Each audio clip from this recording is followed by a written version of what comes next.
किसानों के दिल्ली कूच करने की घोषणा के बाद से ही दिल्ली से सटी सीमाओं को सील कर दिया गया। सिंधु, टिकरी सहित अन्य बॉर्डर पर निगरानी बढ़ा दी गई। सिंधु बॉर्डर पर भारी बैरिकेडिंग के बाद दिल्ली की ओर आने जाने वाले वाहन भी कछुए की गति से चलते नजर आए। टिकरी बॉर्डर पर पुलिस चेकिंग और बैरिकेडिंग के बीच वाहनों की 2 किलोमीटर से ज्यादा लंबी कतारें लग गई। सीमावर्ती क्षेत्रों की निगरानी के लिए ड्रोन और सीसीटीवी कैमरों का उपयोग किया जा रहा है। किसानों के दिल्ली पहुंचने से पहले ही बॉर्डर पर लंबा जाम देखने को मिल रहा है। इधर भारतीय किसान यूनियन एकता उग्राह ने दिल्ली कूच के दौरान किसानों के साथ हुई घटना को लेकर आक्रोश जताया है और इसके चलते 15 फरवरी को 12 बजे से 4 बजे तक ट्रेनों का चक्का जाम करने की घोषणा की गई है और कहा है कि अगर सरकार ने अपनी कार्रवाई कम नहीं की तो ये संघर्ष और तेज होगा।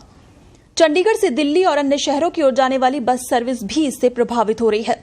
चंडीगढ़ से दिल्ली का हवाई किराया 4 गुना तक बढ़ गया है, तो वहीं ट्रेनों में भी सीट के लिए लंबी वेटिंग है। किसानों के कूच के कारण शहर में पेट्रोल के टैंकर भी कम आए हैं। प्रशासन पंजाब की तर्ज पर पेट्रोल डीजल की बिक्री का कोटा तय करने पर अब विचार कर रहा है। किसानों के प्रोटेस्ट के चलते आज सब्जी फल के अलावा खाद्य पदार्थों की सप्लाई भी प्रभावित हुई है। फसलों के न्यूनतम समर्थन मूल्य को लेकर कानून बनाने सहित कई मांगों को लेकर ये किसान मंगलवार से पंजाब हरियाणा से दिल्ली की ओर कूच कर रहे हैं। ऐसे में किसानों की दिल्ली में एंट्री रोकने और सुरक्षा के मद्देनजर पुलिस प्रशासन ने पुख्ता इंतजाम किए हैं। इसी कड़ी में दिल्ली की सीमाएं सील कर दी गई हैं। कई रास्तों पर ट्रैफिक डायवर्ट किया गया है।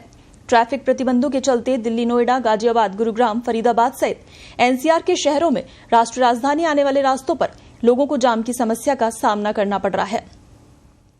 मंगलवार दोपहर के समय शंभू बॉर्डर के पास प्रदर्शनकारी किसानों का दिल्ली की ओर आगे बढ़ने की जिद पर अड़े रहने के बाद पुलिस की कार्रवाई की वजह से किसानों में गहरा असंतोष है और इसका सीधा असर दिल्ली की कानून व्यवस्था पर है।